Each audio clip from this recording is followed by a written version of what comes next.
बात है। और ये हम कोई मनमानी नहीं कह रहे हैं। महापुरुषों द्वारा बिगड़ी जन्म अनेक की अब ही सुधरे आज अभी सुधर जाएगी। तो आज अभी क्या छोड़ देंगे भाई? हम बहुत जन्मों का हमारा संस्कार है, भोगों का, विषयों का, गंदी आदतों का, तो हम छूट जाएगी, अभी छूट जाएगी नहीं। अभी पकड़ लोगे, पकड़ तो लोगे ना। बोले हाँ, क्या हो ही राम को, हे प्रियाजू मैं आपका, ये तो पक्का है आपके लायक ना भी हूं, न कभी था न कभी हो पाऊंगा। अपनी तरफ से पक्की बात है। चाहे जितनी कोई डींग हाके, अपने लोग पूरा जीवन इसी मार्ग पे उनकी कृपा से चले, उस अनुभव से कह रहे हैं। चाहे जितनी डींग हाको, अभी बुद्धि परमात्मानंद में है, थोड़ी देर में विषयानंद में पहुंच जाती, इसका पता ही नहीं लगता। इस दुष्ट का भरोसा ही नहीं है। भरोसा तो प्रियाजू के चरणों का है कि वो अपने चरण चिन्ह अंकुश से हमारे मन को फंसाए हुए अगर वो छोड़ दे तो अभी ये खेल कर दे संसार का। बहुत विचित्र है, बहुत विचित्र। निज अनुभव ये कहो खगेसा। आचार्य चरण कहते हैं, हितजू महाराज, ना जानो छिन अंत कवन बुद्धि घटाई प्रकाशित। कोई भरोसा नहीं, ये बुद्धि कब कहां कैसे। भरोसा तो भरोसो दृढ़ इन चरणन के। हमारे हृदय की बात हमारे गुरुजनों से जो प्राप्त हुई है, हम छोड़ नहीं पा रहे, असमर्थ हैं, पर हम पकड़ने में बड़े चतुर हैं।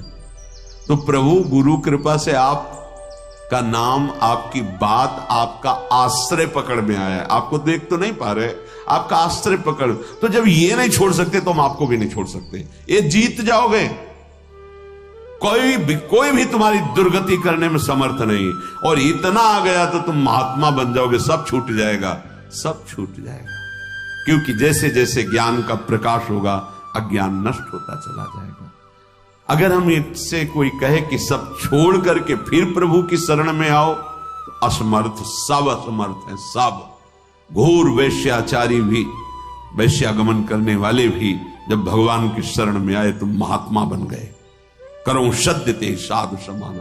हमें तो एक ही बात समझ में आई है कि इनकी कृपा से इनको जाना जाता है, इनको पाया जाता है, इनकी साधना होती, इनका भजन होता है।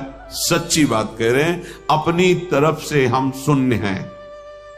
अपने को देखा है, अपनी तरफ से हम शून्य हैं, कोई भी अंक नहीं है। कोई अंक है तो आपकी कृपा का है, अन्यथा नहीं है। ये निष्ठाएं इन्हीं की कृपा से जागृत होती है। जब दिखाई देता है अब कोई सहारा नहीं, तो ये बेईमान मन फिर भागता है प्रियाजू के चरणों की तरफ कि अब कोई रास्ता ले, अब तो पकड़ ले, अब तो पकड़ ले। जब कोई तेरा ले तो पकड़ ले, ये कृपा होती है। और इसका स्वभाव पकड़ लेता है तो छोड़ना बड़ा कठिन होता है। बस यही हमारी विजय का हेतु होगा। अगर हम सत्संग के द्वारा भगवत नाम, भगवत धाम, भगवत चरण सेवा की निष्ठा पकड़ ले, काम हो जाएगा। बिल्कुल सरल मार्ग है, हम नहीं छोड़ पा रहे हैं तो हम पकड़ने वाले स्वभाव वाले, तो हम पकड़ लेते हैं। आपको कैसे छोड़ेंगे जब गंदी बातें नहीं छोड़ पा रहे, तो आपको कैसे छोड़ेंगे? पर इसकी चाल माया की है, वो आपको आकर्षित करके प्रभु को छुड़वा देगी, और छुड़वा देती है। बस यहां नहीं कोई हमें बीच में कमजोरी रखनी। हम नीच हैं, पामर हैं, पर आपके हैं, इस पर कभी संशय नहीं हो सकता। हम ये नहीं कहते कि आपके लायक हैं, पर प्रभु नालायक हैं पर आपके हैं, बस इसमें संशय। ये बात नहीं हो सकती कि आप हमें छोड़ो और ये ले लो। नहीं, हम इसे नहीं छोड़ पा रहे पर आपको घसीटेंगे अपने साथ। अब आपके गले पड़ गए, अब आपके गले पड़ गए। अब ये पट्टा आपके नाम का है। अब आप देख लो किसको रोकना है, किसको हटाना है, वो आप जानो नाथ। अब आपको नहीं छोड़ सकता। छूत दृढ़ वाधास त्वसैहास तदपि नहीं पदम यामी वृंदाटवी। अब हम एक कदम भी धाम को नहीं छोड़ सकते, चाहे जैसे परिस्थिति। ऐसे ही हम निरंतर नहीं जप पा रहे, पर कोशिश करेंगे कि नाम हमसे न छूटे। हम प्रभु के ध्यान में नहीं, पर हमारे चित्त में बात बैठ गई कि शरणागत वात्सल्य समुद्र प्रभु, मुझे आपका भरोसा है, आपका सहारा है। ये अंदर की बात कह रहा हूं, ये आपको महात्मा बना देगी। अपने मन की बात जो प्रभु की बात से मिले वही प्रमाणित मानी जाती है। भगवान कह रहे हैं अपिचेत सुदुराचारो भजते माम अनन्य भाग। अनन्य भाग भजन का मतलब वो निरंतर भजन नहीं कर रहा, उसने भाव कर लिया कि अब मुझ जैसे दुराचारी पापी का एक ही भरोसा है, केवल भगवान। ये अंदर की बात समझ जाओ। इसको कहीं इसकी व्याख्या सुनने की कोशिश मत करना, क्योंकि जैसी स्थिति होती वैसी व्याख्या होती है। भगवान के वाक्यों का सर्वस्वरूप है, आप जिधर से देखोगे वो आपको अपने अनुकूल दिखाई देने लगेंगे। एक बात आंतरिक जो हमारे हृदय में गुरु कृपा से समझ में आई है कि हम जैसे भी हैं, देखो भगवान के वचनों से प्रमाणित है, इससे बड़ी कोई बात नहीं होगी। जो नर होए चराचर द्रोही, आवे सभय सरन तक मोही।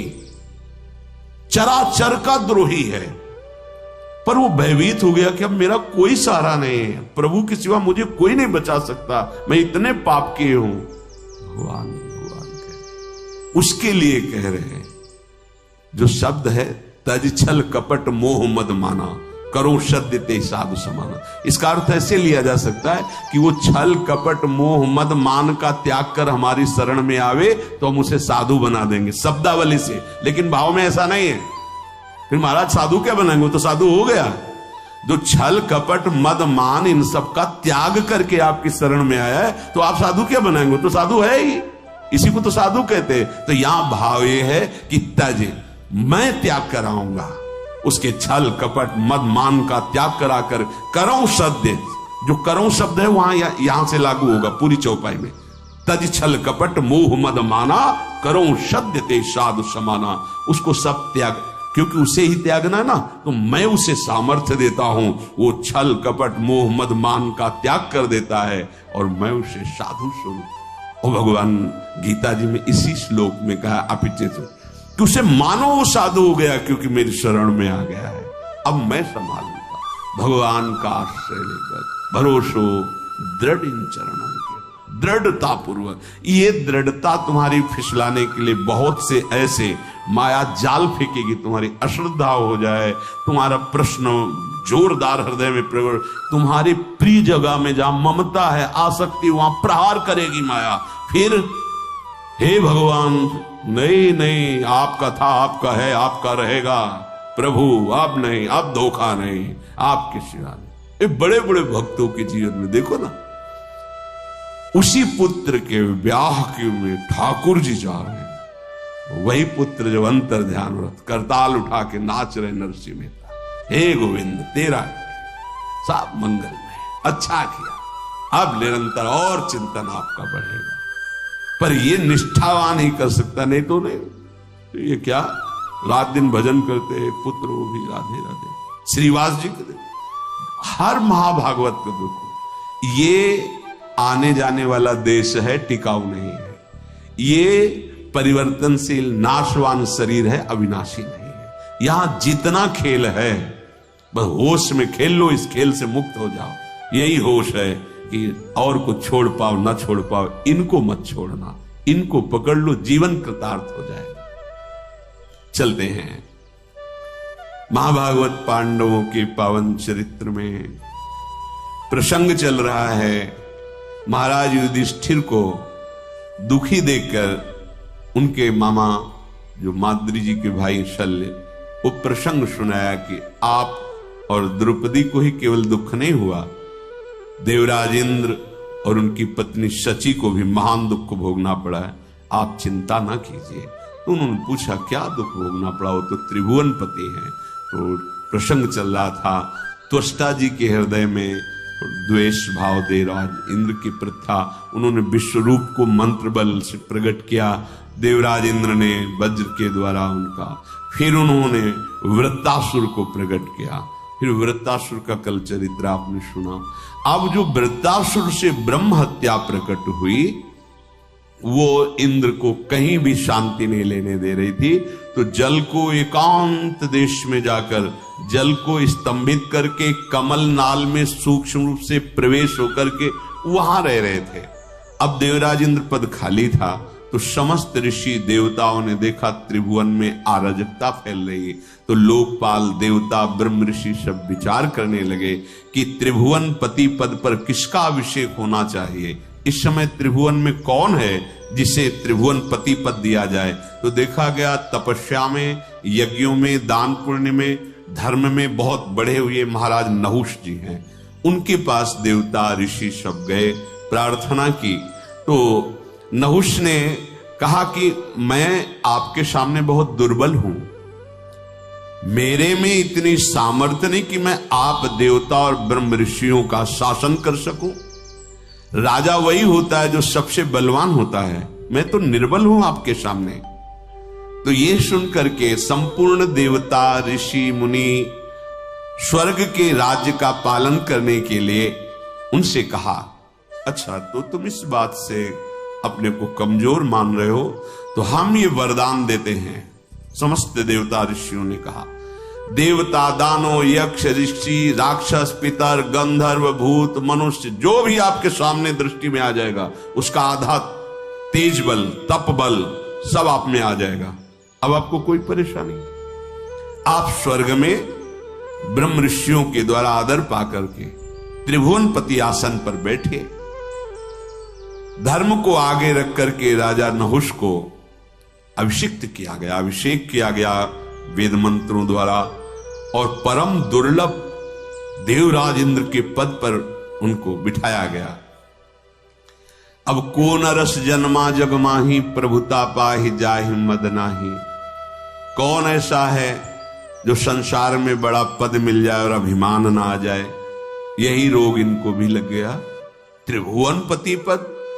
कुछ दिन तो ठीक से चला, इसके बाद मद जो है अपना प्रभाव दिखाने लगा। उनको लगा जब मैं देवराज पद का भोग कर रहा हूं तो फिर इनसे क्या। सभासदों को बुलाया, बड़े बड़े लोकपाल देवता सब उनकी सभा में बैठते। कहा पूर्व इंद्र की जो महारानी सची हैं मेरी सेवा में उपस्थित किया जाए, उनको आज्ञा दिया जाए। मेरी आज्ञा है मेरी सेवा में उपस्थित हो, क्योंकि जब देवराज पद का अधिकार मुझे प्राप्त है तो उनका भी। सची देवी आज रात्रि में मेरे महल में पधारे, मेरी आज्ञा सुना दी जाए। ये जब सची देवी से प्रार्थना की गई तो बहुत घबरा गई, दुखी हो गई। पातिव्रत धर्म से युक्त है, उनका तो आश्रय भगवान बृहस्पति जी हैं। वो अपने महल से निकले और बृहस्पति जी के चरणों में जाके कहा, गुरुदेव मैं आपकी शरण में हूं, आप मेरे पातिव्रत धर्म की रक्षा कीजिए। नहुष इस समय इंद्र पद में है और उसने ऐसी आज्ञा की है और मैं अपने प्राण वल्लभ देवराज इंद्र के सिवा किसी भी पुरुष को पुरुष रूप से कभी देखा ही नहीं, स्वीकार ही नहीं किया। मैं एक पतिव्रता हूं और भगवान आपने भी मुझे सौभाग्यवती का आशीर्वाद दिया है, तो क्या मेरा ये दुर्भाग्य होगा। प्रभु आप मेरी रक्षा कीजिए, आपकी वाणी परम सत्य होती है। हे देवगुरु, आपने आज तक जो बोला कभी मिथ्या नहीं गया। आपका पूर्वोक्त वचन की सौभाग्यवती हो, वो मेरा सुरक्षित रहना चाहिए। बृहस्पति जी बहुत विचार मग्न हो गए कि इस समय उसके सामने जो जाएगा तो उसकी सारी सामर्थ्य से आधा बल उसे प्राप्त हो जाएगा। ठीक है, मैं विचार करता हूं, तुम नहुष से डरो मत, थोड़े दिनों में ही ये नष्ट हो जाएगा। जिसकी परिस्त्री गमन की वृत्ति है वो नष्ट हो जाएगा, उसे नष्ट करना नहीं पड़ता, वो अपने कर्म से ही नष्ट हो जाता है। सची देवी कि अब समय तो बहुत थोड़ा है, कभी फिर वो आदेश कर सकता है।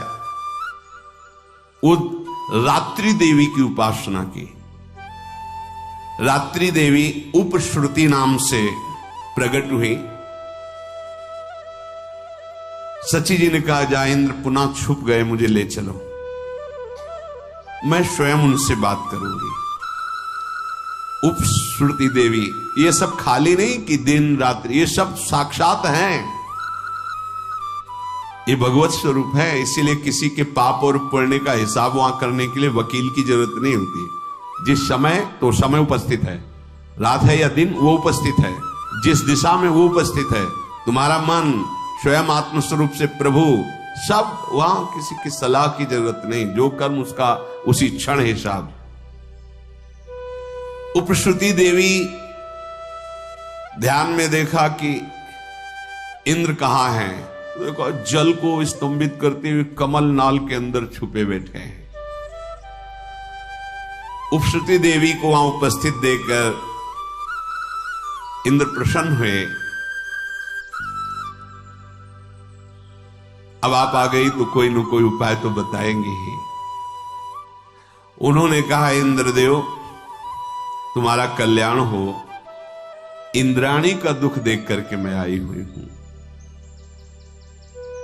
तुम सब पर्वत वन पृथ्वी स्वर्गलोक सबका त्याग कर यहां जल में हो, और यहां इंद्राणी की क्या दशा हो रही तुम्हें पता है, बड़ा दुख भोग रही। तुम कमलनाल में सुरक्षित हो, पर आपको इंद्राणी को सुरक्षित करना चाहिए। देवराज इंद्र ने कहा कि इस समय मैं असमर्थ हूं। नहुष बहुत बड़ा बलवान है और कुचेष्टा पर उतारू है, तीनों लोकों में कोई ऐसा नहीं कि उसे सुधार सके। मैं इसमें क्या कर सकता हूं? वो पापपूर्ण विचार रख रहा है। उनका अपने आप को आप प्रकाश में लाइए, अपने तेज से आप देवताओं का जो शासन पद उसे स्वीकार कीजिए। इंद्र ने कहा, देवी इस समय पराक्रम मेरे में नहीं है, नहुष में है। देखो कितना बड़ा पद मिला, कितनी बड़ी कृपा मिली, चूक कैसे हो जाती है।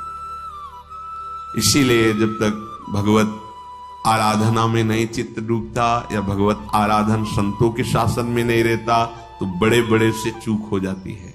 इसीलिए चाहे शिव विरंच सम होई, गुरु बिनु भव निधि तरह न कोई।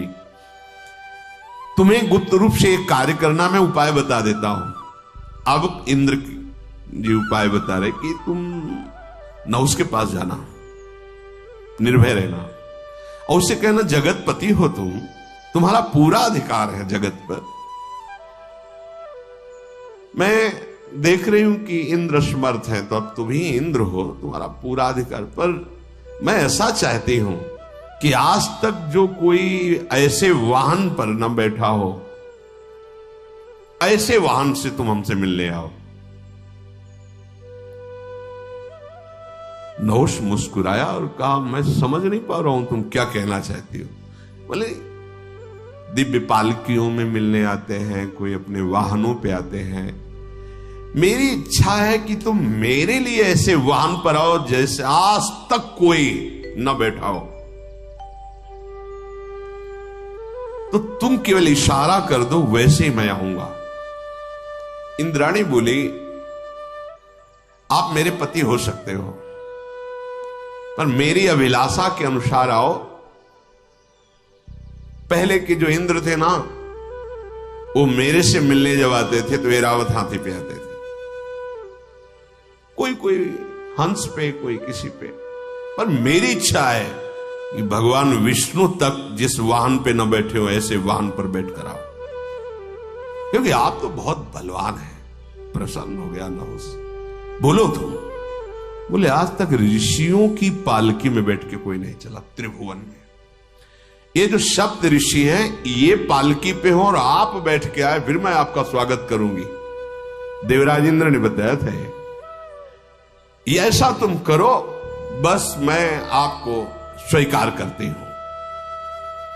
उसने कहा, ये कौन सी बात है, सब मेरे आदेश के अंतर्गत है। भूल गया, ये भारी अपराध करने जा रहा है। मेरे सामने कोई भी ऋषि ठहर नहीं सकता, क्योंकि उसकी आदि तपस्या बल मेरे पे आ जाता है। मैं जो आदेश करूंगा सब करेंगे। तुम जाओ अपने भवन में, और मैं सप्त ऋषियों की पालकी पे आ रहा हूं। कितना बड़ा अपराध, जो जगत बंदनी महापुरुष हैं, जिन्हीं के आशीर्वाद से इंद्रासन पद पे बैठा था, बुद्धि भ्रष्ट हो गई। ये देखो, जब परिस्त्री गमन किया जाता है तो बुद्धि का निर्णय गलत हो जाता है। बुद्धि बिगड़ गई, बुद्धि का बिगड़ जाना ही नाश है। कामः संजायते क्रोधा, क्रोधा स्मृति विभ्रमा, स्मृति भ्रंशात् बुद्धिनाशो, और बुद्धिनाशात् प्रणश्यति। बुद्धि का नाश ही सर्वनाश कहा जाता है। देवी मैं तो तुम्हारा दास हूं, तुम जो आज्ञा करोगी वही करूंगा। सुंदर मुख वाली सची बाहर से मुस्कुराते हुए अंदर से कि अब तेरा नाश निश्चित है, क्योंकि जिन ऋषियों का चरणामृत इंद्र को भी पावन करता है, उन ऋषियों की पालकी पे बैठते ही तेरे सारे सुकृत नष्ट हो जाएंगे। जो मां नहीं मात पिता नहीं देवा, साधुन सन करवावें सेवा, जिनके ये आचरण भवानी ते निश्चर समझानो प्राणी। हाँ, बहुत संभल कर संत महात्माओं के पास जाना चाहिए, बहुत संभल के। दैन्यता से सारा सुकृत नष्ट हो जाएगा। अगर आप बैठ नहीं पाते तो खड़े रहो, 1 सेकंड में नमस्कार करो, निकल जाओ। बैठने की जरूरत है, वो तुम्हारे लिए कुर्सी लाके रखेंगे, तुम हो क्या। बस यही जहां भूल हो जाती है ना कि मैं अमुक पद में हूं, डालो कुर्सी डालो, तो डाल देंगे, भगवान के दास हैं, आसन बिछा देंगे, तुम्हारे आगे झुक जाएंगे। पर तुम जिनके बल पर पदाधीश बने थे, वो पुण्य तुम्हारे नष्ट हो जाएंगे, खोखले हो जाओगे। आए थे बलवान बनने के लिए, गए निर्बल होकर के। इसीलिए बहुत बहुत सावधान। महाराज दुष्यंत जब कर्ण जी के आश्रम में जा रहे थे, हमने पढ़ा उसमें, नंगे पैर छत्र हटा के, शीश की पाग हटाकर, एक केवल अंग रक्षक, वो भी प्रधान गेट तक वहीं छोड़ दिया, अकेले दैन्य भाव से, दीन होकर, राज चक्रवर्ती पोशाक पे नहीं, दीन होकर ऐसे। महापुरुषों द्वारा दिए हुए आसन को प्रणाम करके हट के बिना आसन के बैठना चाहिए। अगर उनके दिए आसन पर बैठ गए, क्षमता तुम्हारी नहीं है, तो सारे सुकृत नष्ट हो जाएंगे। जैसे देवती जी, मनु जी, शतरूपा जी जब करदम जी के आश्रम पर गए तो 3 आसन बिछाए। सम्राट पद पर भगवत स्वरूप है महाराज, आसन को प्रणाम किया, बैठे शत्रुपा जी। पर देहूति जी ने आसन को प्रणाम कर खाली आसन पर बैठी। देख लिया बुद्धि प्रवीण है, हमारी अर्धांगिनी पद के अधिकारी है। संत महात्माओं का स्वरूप बड़ा दैन्य होता है। वहां यह सावधानी रखनी चाहिए कि उनके द्वारा कोई हमारी परिचर्या नहीं होनी चाहिए। हम गए हैं उनका कृपा प्रसाद लेने, अब वो खड़े, आपको कुर्सी चाहिए, हाँ जी, अब वो विरक्त संत को कुर्सी उठा के ला रहा है, आपको बैठा रहा है। आप ठीक है, आपका कमर ठीक नहीं, टांग ठीक नहीं, एक बार एक दर्शन की बस हम बैठ रहे हैं, हम सुन लेंगे यूट्यूब में, आपके सामने नहीं जा रहे हैं। या हम कष्ट से के सीढ़ी में नीचे बैठ जाते, सुन लेते। नहीं, अगर बैठने लायक हो बैठ जाओ, नहीं खड़े दर्शन करो, चले जाओ, जरूरत नहीं है। उनके द्वारा दी हुई सेवा तुम्हारे सुकृत नष्ट कर देगी। पर वो जब बुद्धि प्रवीण नहीं होती तो फंस जाती है। हम देखते हैं गुरुजनों के सामने आसन पे नहीं, आसन उनसे श्रेष्ठ हो, तप में भजन में, तो भी प्रणाम करके आसन को माथे से प्रणाम फिर बैठा जाता है। ऋषि मुनि संत महात्मा, इनके पास उनके दिए हुए आसनों को हटा दिया जाता है, समेट के रख दिया जाता है। उनका तो स्वभाव सम्मान, हम इसके योग्य नहीं। दैन्यता, कमा के चले जाओगे, लेके चले जाओ, नहीं तो गंवा के चले जाओगे। यही देवराज इंद्र ने विचार करके कहा, जाओ सप्त ऋषियों की पालकी में वो आए, ऐसे उसको प्रेरणा करो। अब इसने आज्ञा की, जिसमें बड़े बड़े महापुरुष हैं, पूरी सृष्टि का संचालन उनके तप से होता है।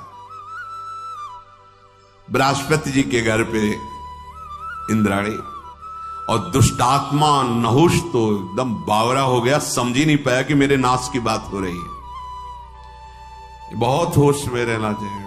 फोन कर दिया, गाड़ी भिजवा रहे हैं, उनके लिए VIP व्यवस्था, खान, ये तुम्हारा पतन करवा देगा। एक जगह तो अहंकार नष्ट होना चाहिए तुम्हारा। संत गुरुदेव के सामने तो तुम्हारा अहंकार नष्ट, कोई पदवी तुम्हारी नहीं। अगर पद में देखो तो अखिल कोटि ब्रह्मांडों के स्वामी का दासत्व पद है, वो परम पद पे आरूढ़ महापुरुष। तुम्हारा पद क्या है? 4 दिन की चांदनी फिर अंधेरी रात, कर लो मनमानी। वो अगर दैन्यता से झुक रहे हैं तुम्हारे मंगल के लिए झुक रहे, ने वो परम पद में विराजमान है। अखिल लोक चूड़ामणि अनंतेश्वरों के स्वामी भगवान के वो ऐसे दास हैं कि अजित भगवान उनके अधीन हैं। वो ये न समझो कि भिखारी साधु महात्मा है, कुछ दे ले लिया और अपनी पोजीशन, पहले आके अपनी पोजीशन, हम अमुक पद पे हैं, अमुक पद, तुम क्या पद में हो? हम परम पद के दासत्व से युक्त होकर तुम्हें वहीं ले जाने के लिए भगवान ने हमारे पास भेजा है, उसी परम पद का परिचय। तो दैन्य, अगर दैन्य नहीं तो कुछ चले, हम तो चरणामृत उतार के पिएंगे आपका, क्योंकि चरणों में श्री हरि का वास है, उनका धोवन हम पिएंगे।